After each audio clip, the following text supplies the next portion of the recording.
Smart 24, driving business. Kali natsembaniriza abasomera banyabo mu program eno kitugenda kubanga tunulya ezimu ku nsonga ezibaddewo enkya y'olunaku lwaleero. Twagala okwebaza Katonda nti tukomezaawo mu program tugamba amawulire amatuufu. Tutandise ne Minister akwasaganya ensonga za science ne teknolojia oyono ye Honorable Dr. Monica Musenero alambululira eggwanga ku nteekateeka ze batuuseeko ku ludda olw'okuvumbula eddagala erirwanyisa ekirwadde ekya COVID-19. Kino ategeezezza asinziddwa wano ku ssengejjo ly'amawulire n'ategeeza nti kibamazeeko obumbi obukunukkiriza 7 era ng'enteekateeka eno egenda kumala emyezi 6 nga bakyagyekenneenya. Katubirabe. Honorable Monica Musenero ng'ali mu lutuula lwa bannamawulire ku Uganda Media Center wano mu Kampala atubuulidde wa we batuuse bonga bannasscience mu kukola eddagala erigema ekirwadde ekya COVID-19. Wano kubawa update ku progress ya vaccine ng'ekolebwa wano mu Uganda. Abannasscience baffe tutuuseewa kati tukola vaccine 3 ezigenda mu maaso. Professor Lubega ababulidde ku vaccine gye tuyita Ugrek 19. Eyo vaccine eyo tuli kumpi. Vaccine yennyini okugikolako research ne tugikola nga bweri yaggwa. Kati kye tuliko tuli mu testing okulaba vaccine eno tekosa mubiri. Vaccine eno esobola okola omubiri ne guzimba abaserikale ne guleeta abaserikale abamala. Ne vaccine eno bwebanga ogiwadde omuntu esobola okuziiza COVID. Kati ebyo bye tuliko.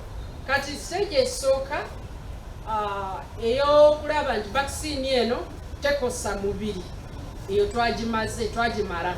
In fact twagimala mwaka oguwedde.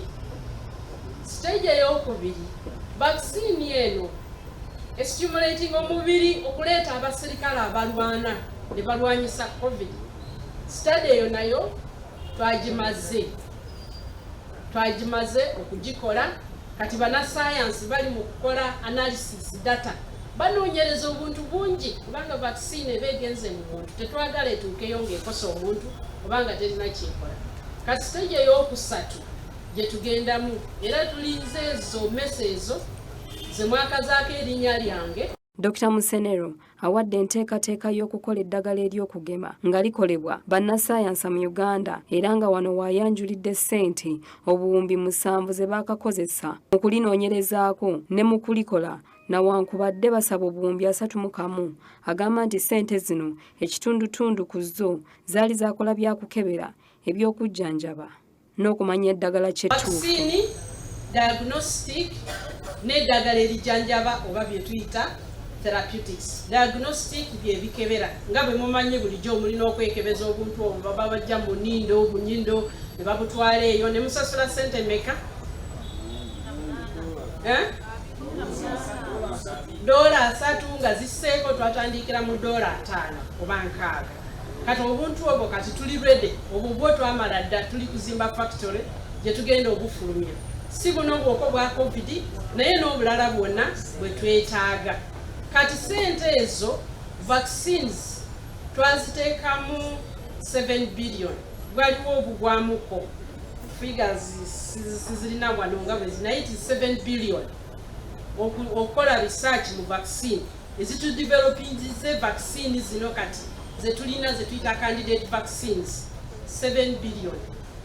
Esente endala zagenda mu projects endala gye tugenda okujja nazo zijje ku mulamwa gwazo tubawe update mu bitegeere bulungi. Newankubadde kiri bwe kityo alaze nti balina we batuuse mu kukola eddagala lino era nga lisuubirwa okugezesebwa ku bantu mu myezi 6 okuva kati kasita tewabaawo biteeteganya mu nteekateeka eno.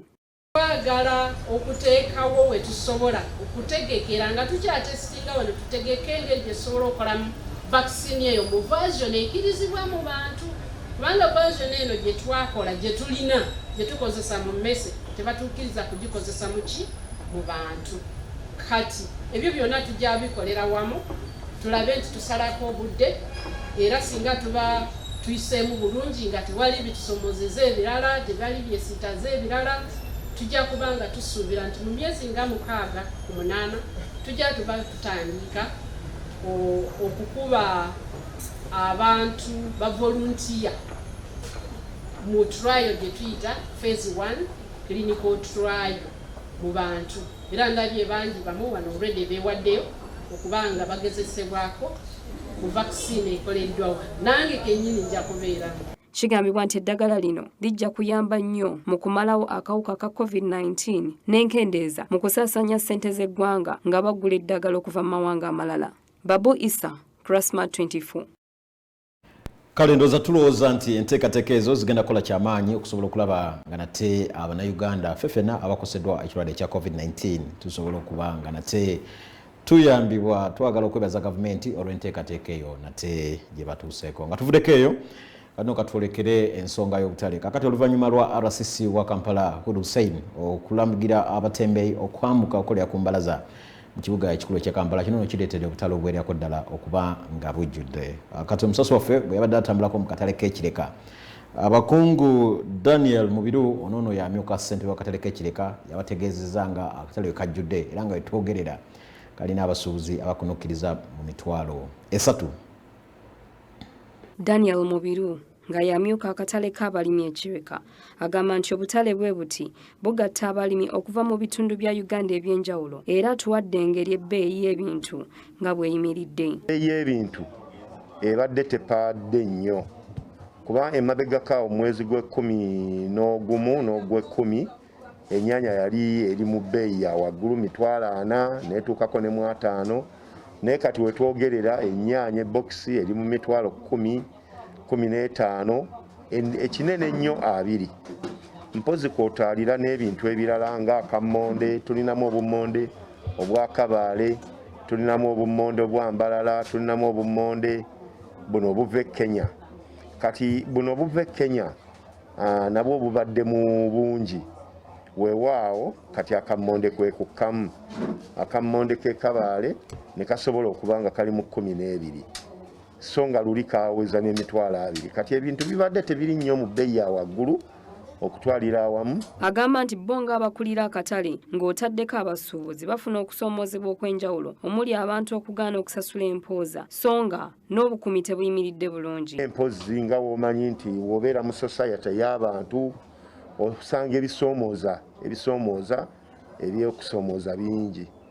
Naddala ffe wano wadde tuli mu katale kano naye tulina ebitusoomooza naddala nga kasasiro n'ebya security.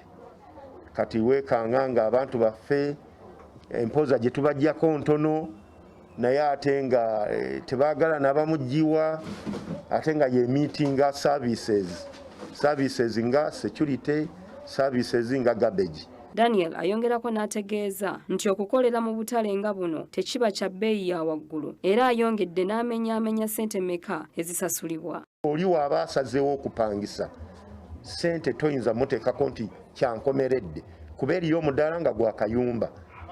Ogwakayumba bategeeragana noono gwapangisa. Naye gino emidaala ekibuuzo kyalibadde nti oba bawa ssente mmeka. Ffe tumanyi nti nno empooza ya $3.5 eri abawa omutwalo omwezi n'abawa $1.5. Kakati okupangisa omudaala omuntu ategeeragana n'oyo abagupangisiza awo tetuyingirayo kubanga emidaala gya wano mu katale gya bwannannyini.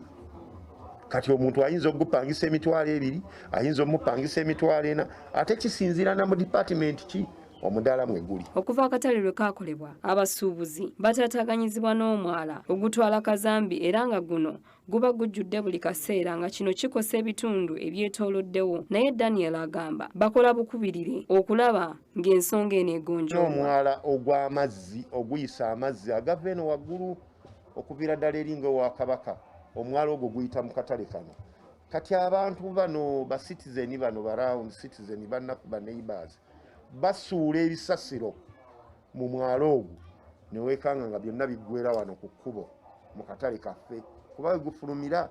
Kati nno abayise bo we bayita olw'okuba nti abantu bali ebintu bye bakozesa awaka waabwe bye bimu ku ebyo bye bagula mu katale, ebisaaniiko eby'endagala, ebikolokomba, ennyaanya ezivunze n'ebiringa ebyo binnakati ebivundu. Kati bayise wali ku kkubo balowooza nti omwalo ogwo kasasiro avudde mu katale. Affe kasasiro twamulwanyisa era okwo okusoomooza kuli ku LCs. Tugezezaako okwogera n'aba LC abatulinaanya abatwala akatale kano, so ensonga nayo tujja gisalira amagezi. Ono asabye omukulembeze w'eggwanga okufunira abasuubuzi bano akatale ak'enkalakkalira kubanga muno mulimu omujjuzo ogw'amaanyi. Ayongedde n'asaba abakolera mu katale kano okubeera obulindaala ku kirwadde ekya COVID-19. Nze gwenkubira gavumenti naddala His Excellency Yoweri Kaguta Museveni ow'oku ntikko kwe kufunira abantu b'akatale kano ekifo we balaga. Abantu babasuubuza bali wano tugobereza mu 3,000 naye kyakusoomooza nti mu butuufu ansa y'ekifo tubadde tetugirina. Naye kati okutwalira awamu nebaza ne Honorable Rafael Magezi nti agezezzaako kutulwanirira okulaba nga abantu bano bafunibwa ekifo nga bannayuganda, ng'era obutale obulala bwe buzze buzimbibwa mu Uganda. Mpozi ogwo gwe mulanga gwenkubira. N'ekirala nti abantu kwegamba bafeeyo nnyo okuba abayonjo abantu b'akatale kano, kitusobozese okubeera abayonjo, bajjumbire nnyo SOPs kuba right now tetunnavaako kino kirwadde kya coronavirus. Abantu balina okuba nga banaaba engalo, abantu babe nga bambala masks. Akatale kano kaweza abantu 3,000 abakakoleramu era ng'omuntu tasasula wa wakukolera wadde ng'aba alina okusasula empooza esobola okuyamba mu by'obukuumi n'okuyoola kasasiro. Kale nate ensonga z'obutale okusingira ddala ku ludda olw'ekireka nate weesosobodde okuba nga tuzimulungula n'okuzimenya nga tuvuddeko eyo. Mawulire gaffe amatuufu katwongere okutunuulira ensonga z'ebyettaka. Kakati abakungu abawangalya mu bibiina by'abakyala bye tuyita CSOs bavuddeyo ne bakubira gavumenti omulango okubeerawo etteeka lye bateekawo eryongera ddala okuba nga liramula ensonga z'ettaka. Kino bagamba nti ezimu ku nsonga ezireetedde okuba nti enkaayana z'ettaka zeeyongedde mu ggwanga lya Uganda bwe butabeerawo tteeka eryongera okulambula n'okulungamya enteekateeka zino. Bino byogeddwa mu lukuŋŋaana olubaddemu ebibiina bitwise ebya CSOs wano masekati ag'ekibuga ekikulu eky'e Kampala. Okusikiriza bamusiga nsimbi mu ggwanga kiyamba okutumbula ebyenfuna by'eggwanga nga kwotadde okugonjoola ebizibu by'enfuna era nga kino kye kiruubirirwa kya gavumenti. Okuva mu lukiiko olwatudde ku nsonga y'ebyettaka, abali ku kakiiko k'ensonga z'abantu basabye wabeerewo okuddaabulula mu tteeka ly'ettaka eryakolebwa. The issue of investment is not just our own issue alone in Uganda, you know, it's global, and what happens at the global level affects how we handle investment issues here.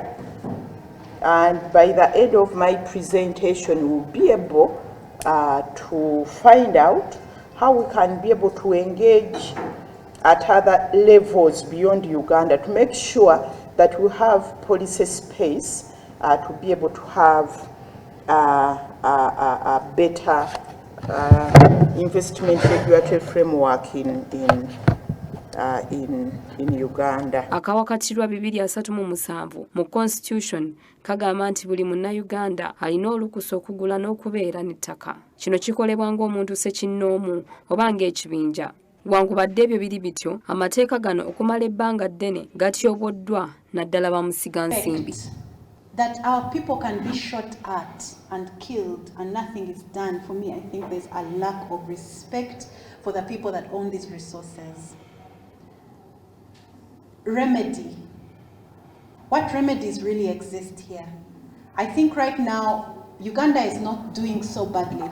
We are only 50 years old as a nation. What I mean is we can recover from this. But it's not only going to be civil society. We need to enlarge our territory. We need to enlarge our tents. We need to loop in, and they're very serious people that have goodwill. We have a new Attorney General. I don't know what Siatini has done to engage him and show him these reports. We have a new Minister of Justice. Let's make champions out of them. We lose it out is failing to have the capacity to understand the business or commercial intent. And I'm very particular with this word, commercial intent. The moment you see any investor coming to establish something or offer you anything, what you have to understand is their driving factor is the commercial intent. They are preoccupied with making profit.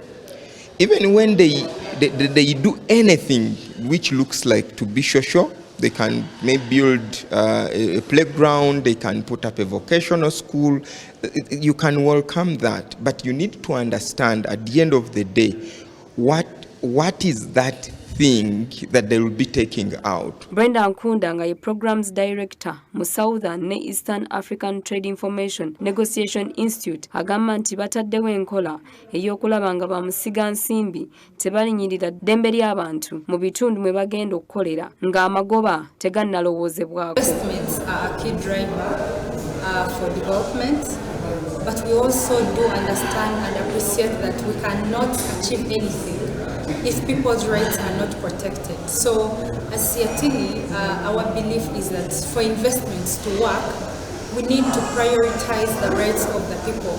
Because when you look at most of the regulatory frameworks that we do have, they tend to prioritize the rights of investors, especially the foreign investors, and they leave out the issues of the citizens. So that is why we have this campaign, and we majorly talk about looking at the regulatory frameworks that we have, reviewing them so that they center the rights of the citizens, so that they speak for the most marginalized groups of people. We need to understand that we have rights in there, and we do not allow the investors to play in an open football pitch.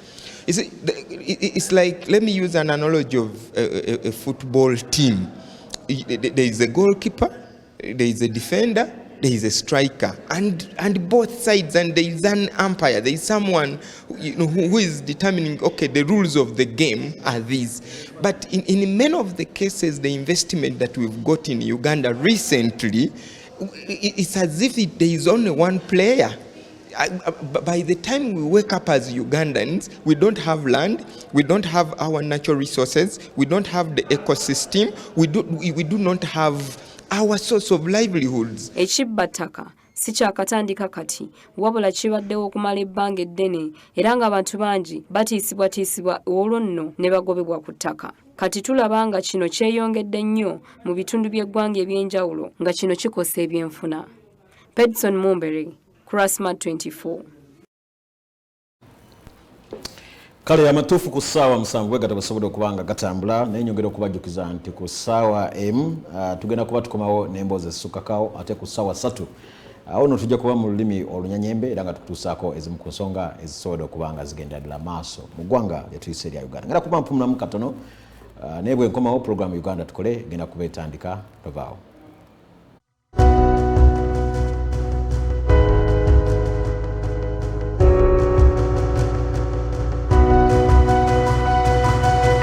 Smart 24, driving business.